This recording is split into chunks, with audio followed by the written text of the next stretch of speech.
What's up, Jay-Z from jzfitness.com.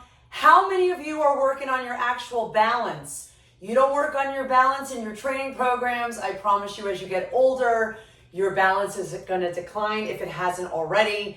Now is the day, today's the day to start with your balance training. So I have several balance drills you can do. What you do is you do them at the top of your exercise program. You don't have to spend a whole session doing balance, although many fitness programs can actually incorporate balance. So real quick, I just want to come up with a couple of fundamentals for you so that you could start to incorporate this into your lifting outside of what I'm about to show you. So for example, if you're doing a bicep curl, do a bicep curl on a single leg. That's working on balance, but it's just working on balance from a proprioceptive standpoint, and we're working your vestibulars. But visual systems are the third component of balance that's underworked, and it's important that we incorporate that as well. So the stuff that we're going to be doing in this program is going to incorporate some of that.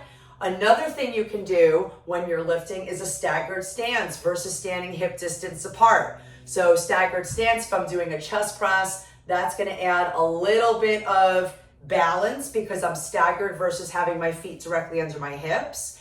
And then other things that you can do is work on proprioceptively enriched environments, such as a Bosu ball, air pad. There's lots of tools in your gym that you can also use. So let's hop in, spend about 3 to 5 minutes at the top of every exercise program. It can even be part of your warm-up. Let's go.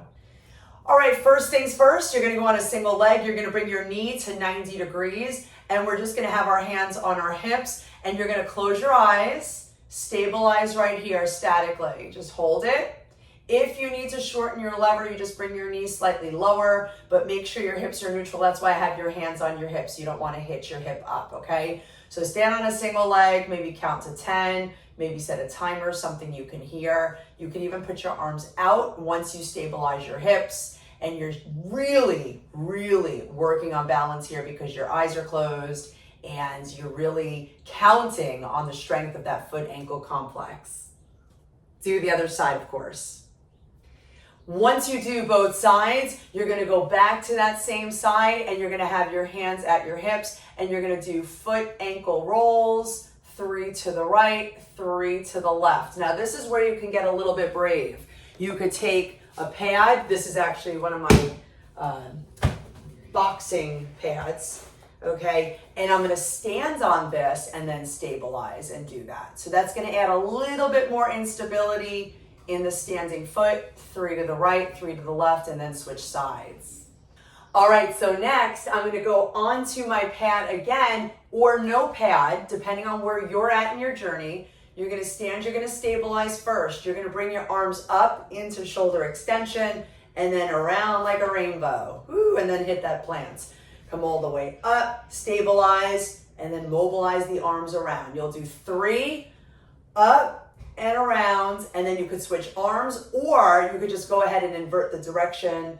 So it's a total of 6 repetitions. So really stabilize that foot ankle complex. You don't want to be all over the place. You want the brain to understand stability. So there's a lot of glute activation. There's also neutral alignment. Ears over shoulders, shoulders over hips, and then this hip over that malleolus or the ankle, and everything is nice and stable. Boom, look at that stability. Ooh, for this next one, you're gonna ditch the pad, okay? For my yogis out there, you know tree pose. So you're gonna bring your foot on the inside of your thigh. You're gonna stand up nice and tall. Take your hands to your heart center. You're gonna lift your arms up like you're growing your branches. You'll take your right arm out, and then you're gonna take your left arm out to the side. This is fun. You're gonna work that rotational plane. Look over your fingers. Notice I have mudra fingers, so my thumb to my middle finger is connected. That's going to help with stability. And then I'm going to bring my gaze back to center. And then I'm going to do it again. I'm going to slowly rotate, keeping stability, hold, and then nice and slow, bring it back to center. And then once I do that, I'll take my hands to my heart center, and then I'm going to slowly switch to the other side. So nice and gently, you're gonna take this foot. One thing to note is this foot feels like it's glued to the inner thigh. I'm gonna externally rotate that hip. I'm gonna pull my belly tight. If this is too challenging for you, you could always go below the knee. All I ask is you don't go on the knee because we never, ever, never, never balance on joints. Never, okay? So you're on the flesh of the inner thigh or you're on your calf. You'll do the same side. Now, do your best not to get frustrated if you have a stronger side. That's why we work on this. Okay, you're gonna rotate and then nice and slow rotate back. Woo! Find your stability. Okay, once you find stability, then you can find mobility, nice and slow. Boom. Rotate, nice and slow, rotate back. Bring your hands to your heart center. Boom. You could add repetitions if you'd like. I say about 2 of those can suffice. And look, you got several balance drills that you could start working on today that don't eat your time away in the gym or at home. Go try it and let me know what you think.